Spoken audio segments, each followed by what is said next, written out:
Good morning, everyone.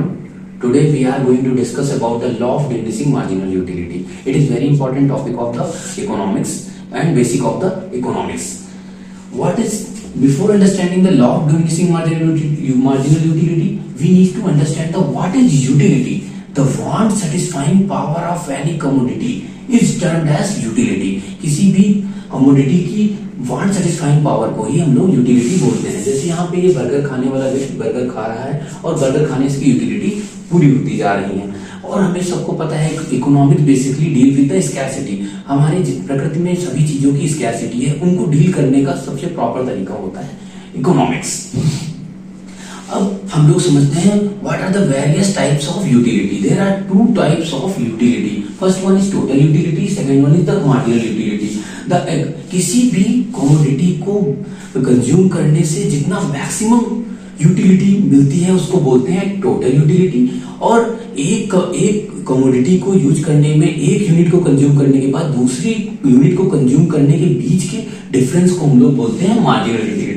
इनको हम लोग अगर टेक्निकल टर्म में बोले तो the aggregate sum of satisfaction and benefit that one individual gains from consuming a given amount of goods and services, कि जिससे उसको maximum aggregate sum of satisfaction and benefit of the individual gains from consuming amount of goods and services। दूसरा क्या है, additional satisfaction और amount of utility. किसी भी additional utility satisfaction को बढ़ाने से जो होने वाला है उसको बोलते हैं हम लोग मार्जिनल यूटिलिटी। इसको कट कर देना, ठीक।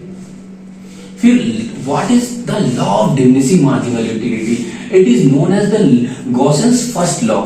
We can understand that this law states that as a consumer consumes more and more units of a specific commodity, the satisfaction derived from each successive unit goes on decreasing। जैसे जैसे किसी भी product को आप consume करते जाते हैं, आपकी यूटिलिटी धीरे धीरे कम होने लगती है। इसी को हम लोग law of diminishing marginal utility बोलते हैं। Law of diminishing marginal utility को कहां कहां फॉलो होगी, इसके कुछ एजम्पशन है, उन एजम्पशन को हमें फॉलो करना पड़ेगा। The utility is measurable in cardinal form. जो मार्जिनल यूटिलिटी है वो कार्डिनल फॉर्म में मेजर की जाती है। कंज्यूमर को रैशनल होना पड़ेगा। The units of commodity consume should be identical. जो भी कमोडिटी आप यूज कर रहे हैं उसके प्रत्येक यूनिट शुड बी आइडेंटिकल।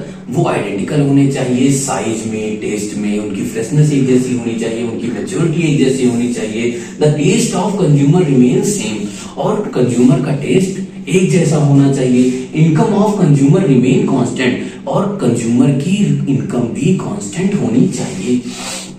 अब हम लोग समझते हैं इसको the law of diminishing marginal utility with the help of this graph.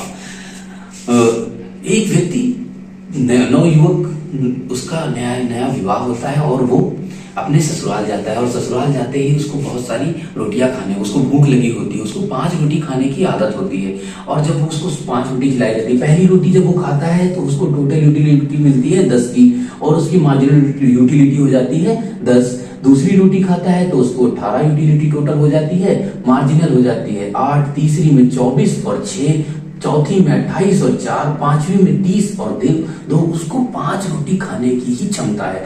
लेकिन उसको जब जबरदस्ती उसके यहाँ मेहमान नवाजी में 6वीं रोटी दी जाती है तो उसकी टोटल यूटिलिटी तो सेम रहती है, लेकिन मार्जिनल यूटिलिटी 0 हो जाती है। उसे एक और रोटी खिलाई जाती है तो उसको गैस की प्रॉब्लम हो जाती है, और उसकी टोटल यूटिलिटी गैस बनने से उसको उतना पावर, उसको यूटिलिटी हो नहीं पाएगी, इसलिए उसकी टोटल यूटिलिटी डिक्रीज होकर 28 हो जाती है और मार्जिनल यूटिलिटी -2 हो जाती है।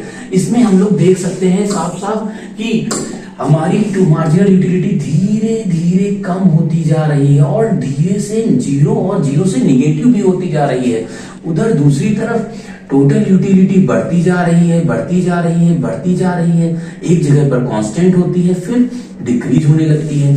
इसको हम लोग इस फिगर से भी समझ सकते हैं कि टोटल पहले जब कंज्यूमशन, पहला यूनिट उसने कंज्यूम किया तो उसकी टोटल यूटिलिटी 10 थी और मार्जिनल यूटिलिटी 10 थी। दूसरा कंज्यूम करने पर मार्जिनल यूटिलिटी 8 हुई, फिर 6 हुई, 4 हुई, 2 हुई, 0 हुई, फिर उसके बाद माइनस में जा पहुंची।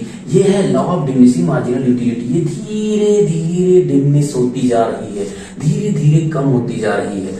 अब हम लोग इसके जो है इसको इस ग्राफ से भी समझ सकते हैं। टोटल यूटिलिटी पहले धीरे धीरे आपने देखा था कि बढ़ती जा रही थी, टोटल यूटिलिटी आपकी धीरे धीरे बढ़ती है और मैक्सिमम एक पॉइंट पर हो जाती है। उस पॉइंट पर वहीं पे मार्जिनल यूटिलिटी धीरे धीरे कम होते हुए एक पॉइंट पे जाकर जीरो हो जाती है। आप इसको अगर ध्यान से देखेंगे तो ये जो है आप जहां पर टोटल यूटिलिटी मैक्सिमम है वहां पे मार्जिनल यूटिलिटी जीरो हो जा रही है। जहां पर टोटल यूटिलिटी मैक्सिमम है वहां मार्जिनल यूटिलिटी जीरो हो जा रही है। इट इज, और इसको हम लोग बोलते हैं saturation point. This point is known as the saturation point.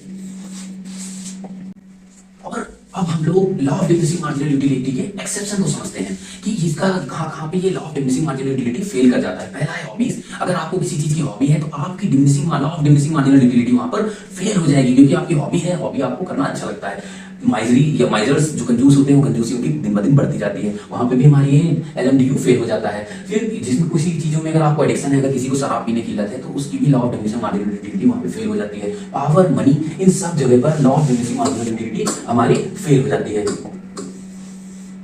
Clear? Thank you. Thank you. If there is any doubt, directly comment in the comment box. I will reply soon as soon as